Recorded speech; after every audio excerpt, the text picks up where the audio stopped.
हा आहे उपवासाचा झटपट होणारा जाळीदार ढोकळा। अतिशय सुंदर जाळी पडलेली आहे। रेसिपी फार सोपी आहे। संपूर्ण रेसिपी नक्की पहा। इथे मी 1 कप भगर म्हणजेच वरईचे तांदूळ घेतलेत। 1/3 कप साबुदाणा घेतलेला आहे। आता याला मिक्सर मध्ये छान बारीक करून याची पावडर करून घेणार आहोत।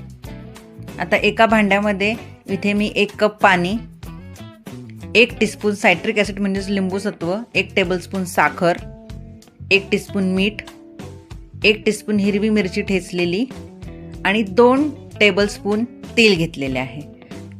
तर हे सर्व जिन्नस आपण छान ढवळून घेऊयात, म्हणजे साखर, मीठ आणि लिंबू सत्व पूर्ण विरघळून जाईल।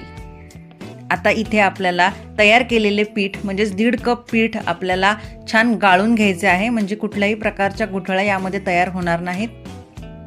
गाळून घेणे फार महत्त्वाचे आहे। संपूर्ण पीठ मी ते छान गाळून घेतले आहे। आता हे मिश्रण छान एकजीव करून घेऊयात। इथे आपल्याला थोडे पाणी शिल्लक लागणार आहे। 1/3 कप पाणी घेतले आहे मी।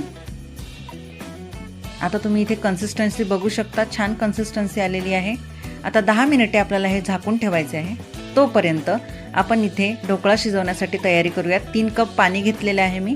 त्यामध्ये एक स्टँड ठेवून झाकण ठेवून एक छान वाफ काढून घ्यायची, म्हणजेच उकळी काढायची आहे। पाण्याला उकळी येईपर्यंत भांड्याला छान तेल लावून घेऊयात। इथे भगर आणि साबुदाण्याचं पीठ असल्यामुळे पाणी छान सोक करून घेतलेलं आहे। आता यामध्ये मी थोडंसं 1/3 कप पाणी त्यातले थोडं अर्ध टाकलेलं आहे आणि परत थोडीशी कन्सिस्टन्सी पातळ केलेली आहे। आता या स्टेजला आपल्याला इथे 1 टीस्पून खाण्याचा सोडा टाकायचा आहे। सोडा टाकल्याबरोबर तुम्हाला छान एका दिशेने फिरवून घ्यायचं, मिश्रण हलकं होण्यास मदत होईल। आणि आता आपल्याला ज्या भांड्याला तेल लावलेलं आहे त्यामध्ये हे मिश्रण ओतून घ्यायचं आहे। एकदा टॅप टॅप करायचं आहे, यामुळे एअर रिलीज होते। आता तुम्ही इथे बघू शकता पाण्याला उकळी आलेली आहे। आता आपण ह्या स्टेजला इथे ढोकळा शिजवण्यासाठी 15 मिनिटासाठी झाकण ठेवून शिजवून घेणार आहोत। आपली 15 मिनिटं झालेली आहेत। इथे बघू शकता ढोकळा छान फुगलेला आहे। टूथपिक किंवा चाकूच्या साहाय्याने तुम्ही इथे ढोकळा शिजला की नाही चेक करू शकता।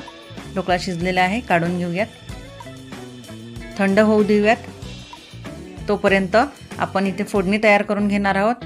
इथे मी थोडे तेल घेतलेले आहे, त्यामध्ये जिरे आणि 3-4 कट केलेल्या हिरव्या मिरच्या टाकलेल्या आहेत। तडका तयार आहे। आता ढोकळा छान कट करून घेऊयात।